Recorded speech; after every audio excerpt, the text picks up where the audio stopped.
Psicologia Financeira de Morgan Housel. Deixe aqui nos comentários o livro que você quer ver a análise aqui no canal.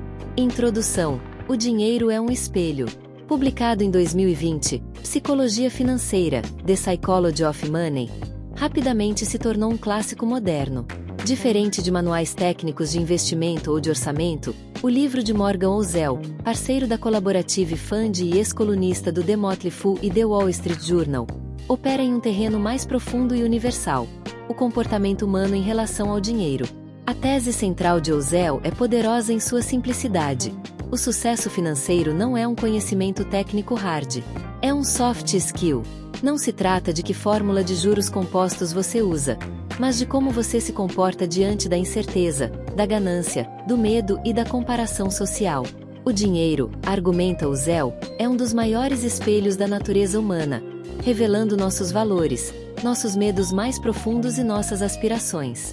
Este estudo se propõe a dissecar a obra em suas partes constitutivas, examinando as fundações comportamentais, a psicologia por trás das decisões financeiras, a estrutura narrativa, as 20 lições atemporais e suas interconexões, os inimigos internos, ganância, inveja e arrogância, uma análise profunda das armadilhas comportamentais, os aliados eternos, paciência, liberdade e margem de segurança, os pilares da sabedoria financeira, a matemática do comportamento, a narrativa versus os números, análise crítica, limitações, contexto e legado. Conclusão: a síntese de uma filosofia de vida financeiramente sábia. Capítulo 1: O laboratório da irracionalidade, as fundações comportamentais. Housel constrói seu argumento sobre os alicerces da economia comportamental, mas com uma roupagem acessível e narrativa. Ele se afasta do modelo do Homo economicus, aquele ser racional e perfeitamente lógico, e abraça o Homo sapiens real, repleto de vieses, emoções e histórias pessoais. A influência da história pessoal. Um dos insights mais cruciais do livro é que cada pessoa toma decisões financeiras baseadas em sua própria visão de mundo, que foi moldada por experiências pessoais únicas. Alguém que viveu a hiperinflação dos anos 80 ou 90 no Brasil terá uma relação completamente diferente com a poupança e a dívida em comparação com alguém que cresceu em uma era de prosperidade e juros baixos. Housel argumenta que não podemos julgar as escolhas financeiras dos outros sem entender o ambiente financeiro em que eles foram formados. Isso gera humildade e substitui o julgamento pela curiosidade.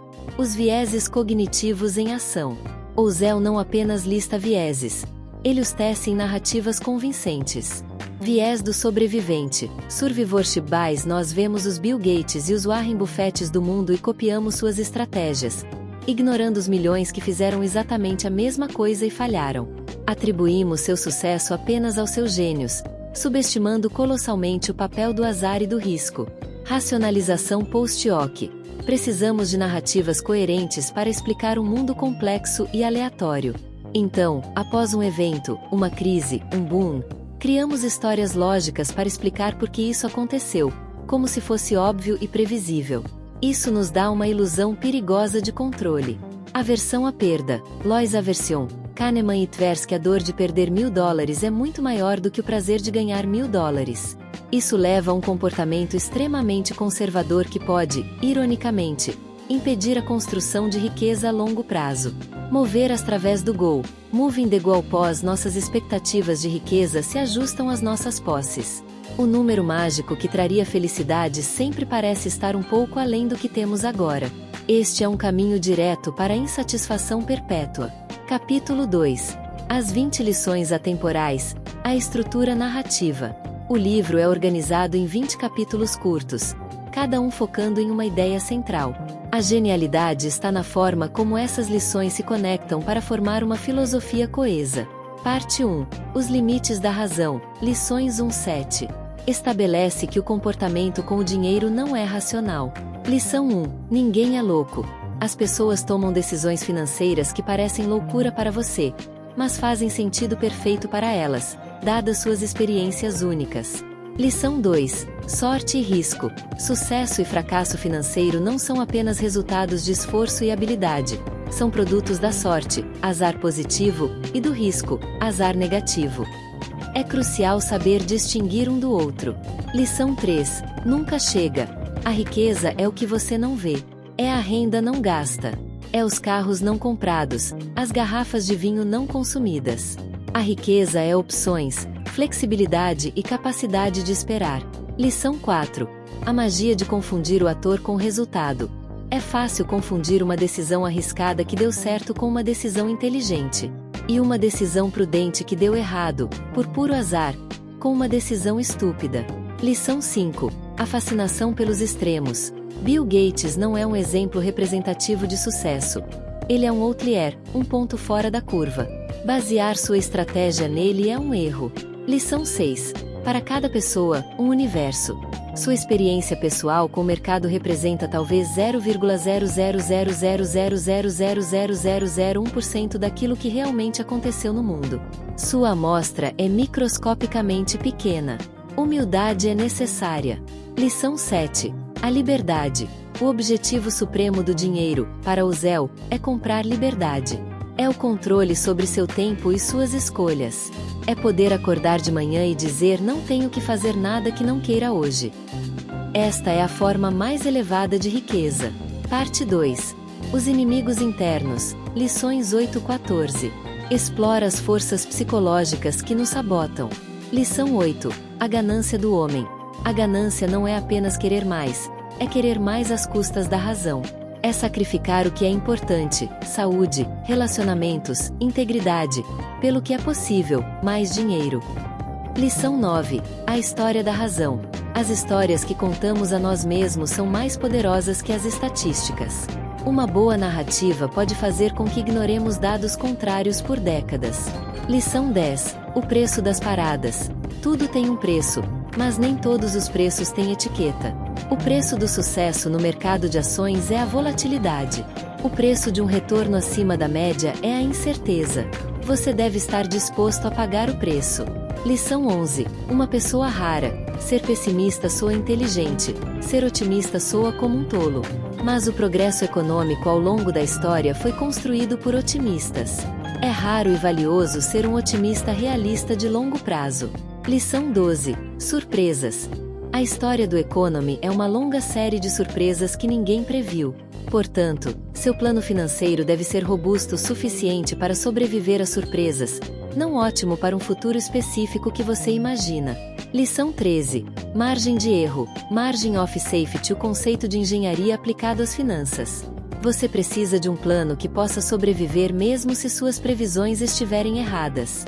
É a diferença entre o que você acha que vai acontecer e o que pode acontecer. É humildade traduzida em números. Lição 14. Você vai mudar. Seus objetivos, desejos e aversões a risco de hoje não serão os mesmos daqui a 20 anos.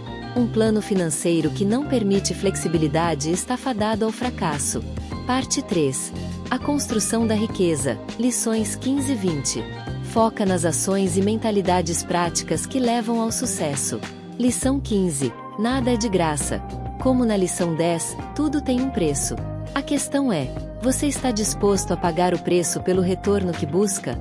Lição 16. Você e eu. Todos nós estamos jogando jogos diferentes com o dinheiro, com regras, prazos e objetivos diferentes. Comparar sua carteira com a de outra pessoa é um exercício de futilidade e infelicidade. Lição 17. O sedutor dos sonhos. A sedução de uma história convincente, exempli gratia, uma ação de tecnologia revolucionária, pode nos fazer pagar preços absurdos, ignorando a matemática básica. Lição 18. A falácia do homem médio. Não existe um investidor médio. O que é racional para um aposentado preservando capital, é irracional para outro, um jovem acumulando capital. Lição 19.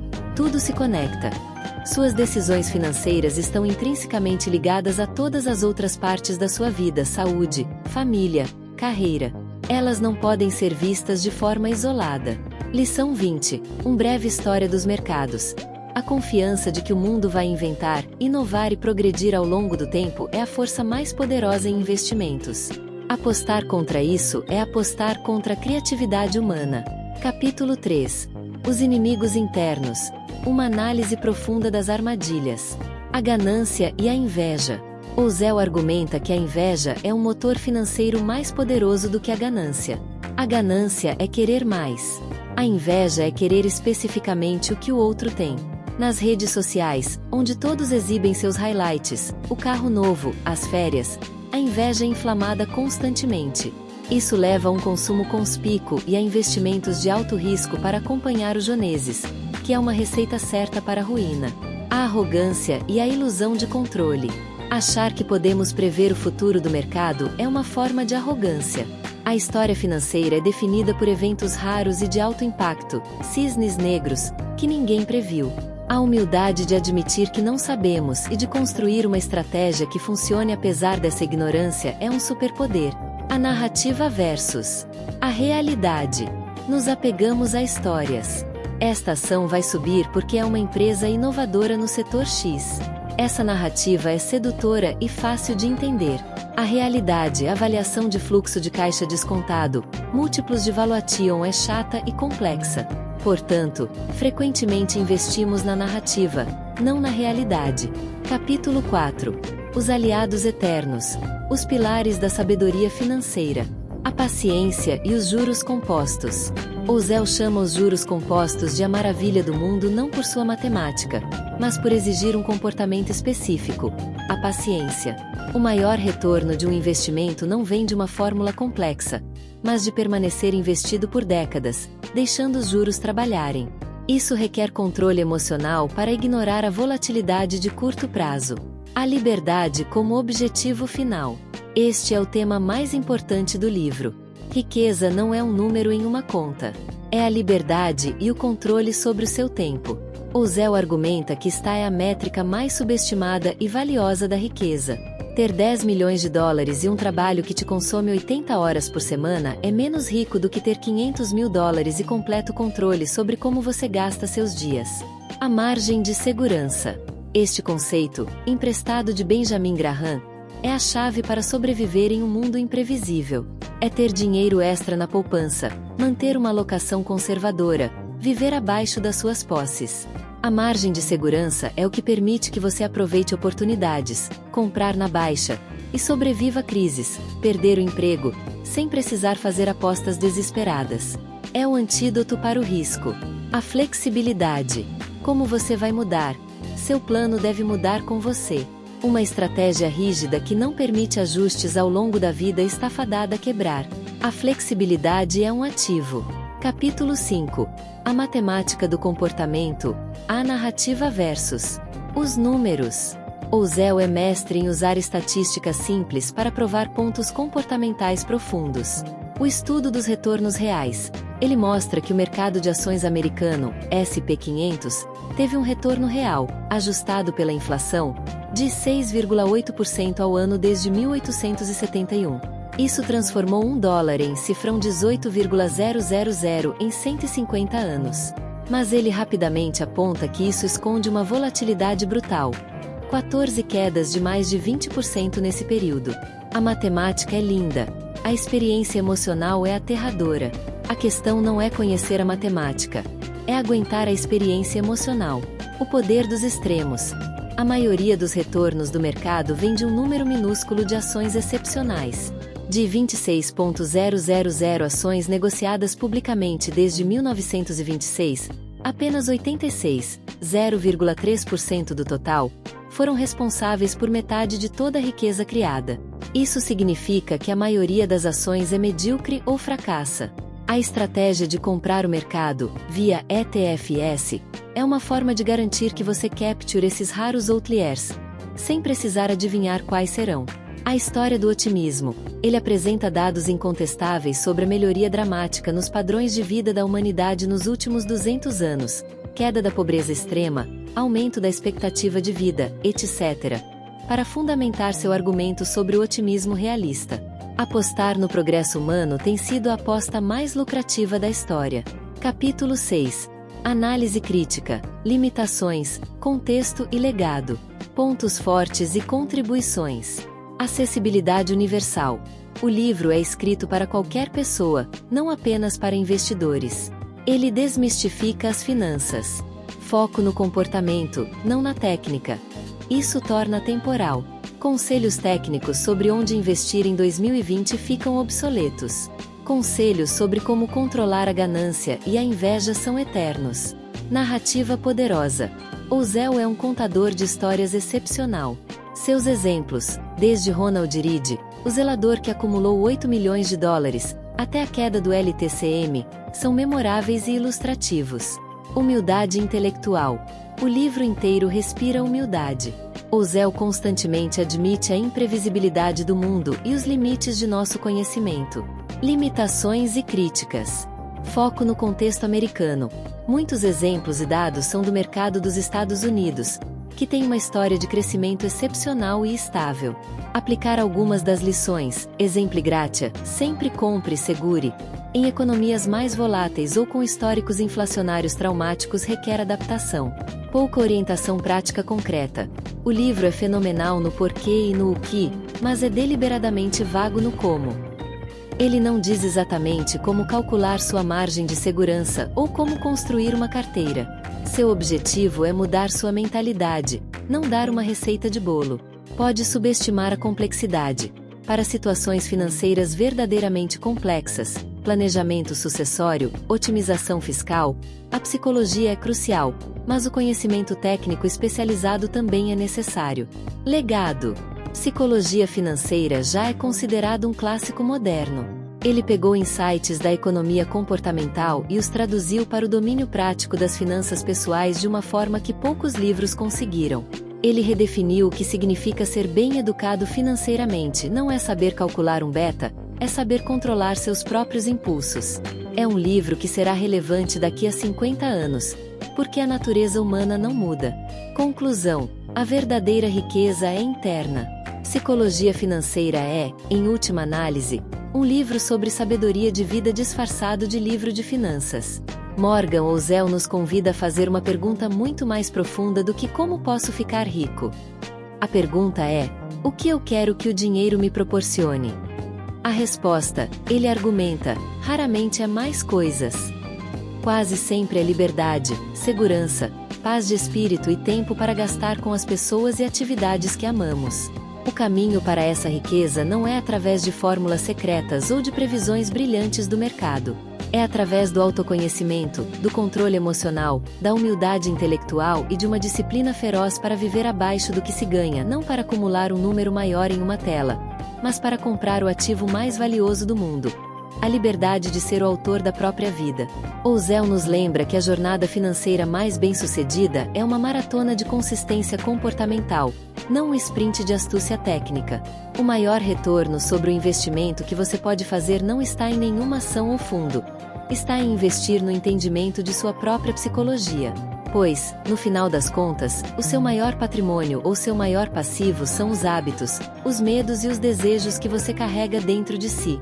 Se gostou do conteúdo, deixe seu like, se inscreva no canal e ative o sininho de notificação para não perder nenhum vídeo.